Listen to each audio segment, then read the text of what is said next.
En una ocasión un hermano de la iglesia le mandó unos mensajes por WhatsApp al pastor que a él no le gustaron. Entonces el pastor citó a este hermano en la iglesia y el pastor, después de reclamarle al hermano lo que había escrito, le dio 2 bofetadas en su cara. Su hijo grabó todo en video y después el pastor estaba viendo el video con los líderes y se reía de lo que había hecho. Este fue el momento en el que yo empecé a darme cuenta de que en aquella secta yo no era una persona con valor propio y que a ellos simplemente les interesaba si yo cumplía o no las órdenes. ¿Cuántos hermanos coristas que hoy día ya no son coristas? Porque hay hermanos que no aprecian la honra que Dios le ha dado. El mismo hermano David está abajo, no está en el coro por irresponsable. Y como siempre pasa, cuando están en disciplina se van a sentar al último atrás. Búsquenme, háganme espacio, 2 espacios para que se venga a sentar de los primeros el hermano David, con su esposa. A un hermano acérquese ahí, venga hermano David, siéntese acá en el lugar donde me siento yo acá adelante, que se siente con su esposa.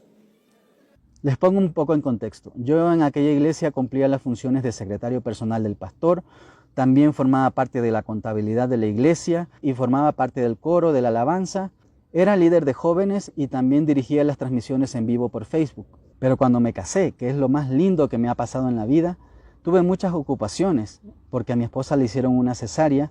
Aparte de trabajar para ir a buscar el pan de cada día, yo tenía que atender a mi esposa en este momento y también tenía que atender a mi bebé que tenía 3 meses de nacida.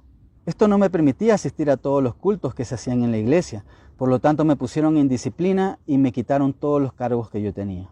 Eso me parece muy bien porque si yo no podía cumplir con todas aquellas responsabilidades, lo mejor era que lo hiciera otra persona.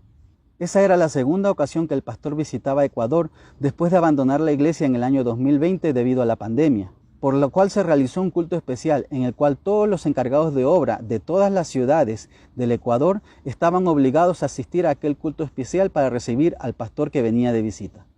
Yo sinceramente estaba deseando mucho ir al culto porque necesitaba una palabra que me alentara, que me animara y que me ayudara a ver en qué estaba fallando, que viniera de parte de Dios. Cuando yo entré a la oficina, lo único que hizo el pastor fue regañarme y decirme que yo era irresponsable, que yo había abandonado la obra, que yo era rebelde, que yo era desobediente.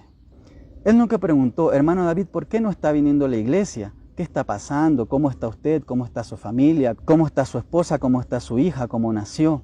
Nada de eso, lo único que a él le importaba era que yo no estaba cumpliendo con las obligaciones. Luego mandó llamar a mi esposa y empezó a regañarla. Le empezó a decir que por culpa de ella yo no estaba sirviendo en la iglesia. Nunca jamás le preguntó a mi esposa, hermana, ¿cómo está usted? Hermana, ¿cómo salió de su cesárea? ¿Se siente bien? ¿Cómo está de salud? ¿Cómo nació su bebé? ¿Nació con el peso adecuado? ¿Está bien de salud su bebita? Nada de eso, lo único que a él le importaba era que sus esclavos no estaban obedeciendo las órdenes. No contento con eso, convocó a una reunión a todos los líderes y colaboradores, más o menos unas 50 personas. Y en esa reunión también me avergonzó.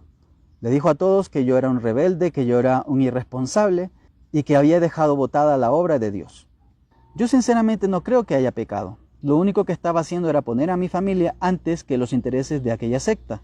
Yo sospeché que él iba a humillarme como siempre delante de todos los hermanos, por lo que yo le dije a mi esposa, mi amor, si el pastor me llega a nombrar desde el altar, yo no voy a soportar porque estoy muy avergonzado y me voy a salir del culto.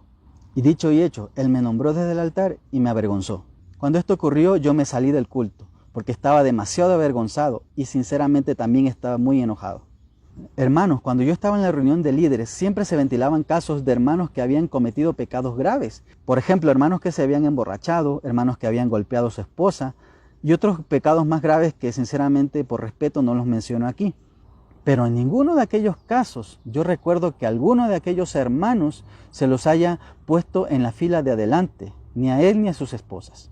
Sin embargo, el hermano David, como había sido esclavo de aquella secta, él sí era digno de ser humillado constantemente. Mateo 18:15 dice, si tu hermano peca contra ti, repréndelo estando solos, y si él te oyere, has ganado a tu hermano.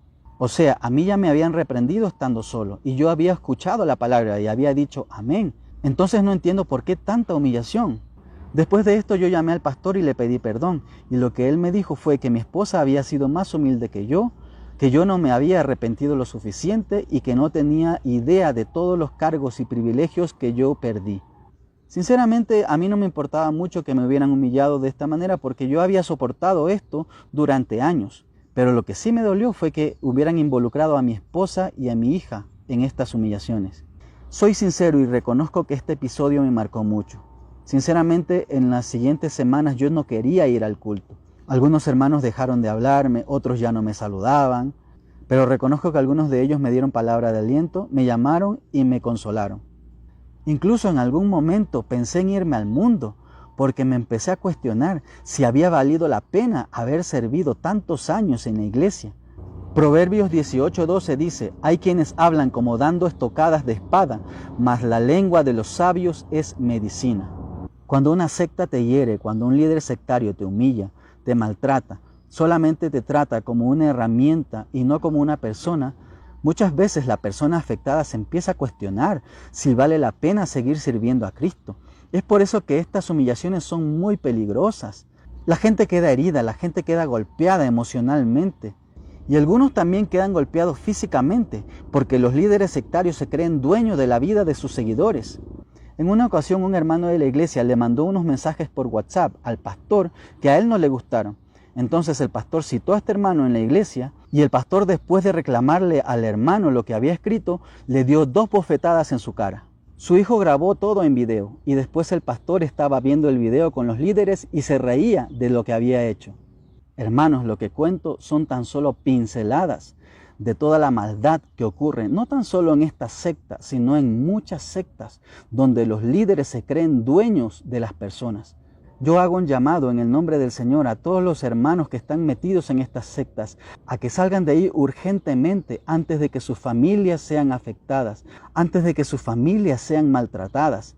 Porque los daños psicológicos que las sectas y sus líderes causan en las personas son muy graves. Muchos de ellos no se recuperan nunca y otros muchos nunca vuelven al Señor. Se apartan del Señor definitivamente. Es por eso que hay que hablar de este tema, porque este tema es serio. Esto no se trata de que no me gustó una iglesia y me voy de ahí. No, esto se trata de que ellos causan mucho daño. Que Dios tenga misericordia de aquellos líderes sectarios y que les conceda arrepentirse, para que dejen de maltratar a la gente, para que dejen de dañarlos psicológicamente, para que dejen de aislarlos de su familia, para que dejen de exigirles y quitarles su dinero. Que Dios les bendiga.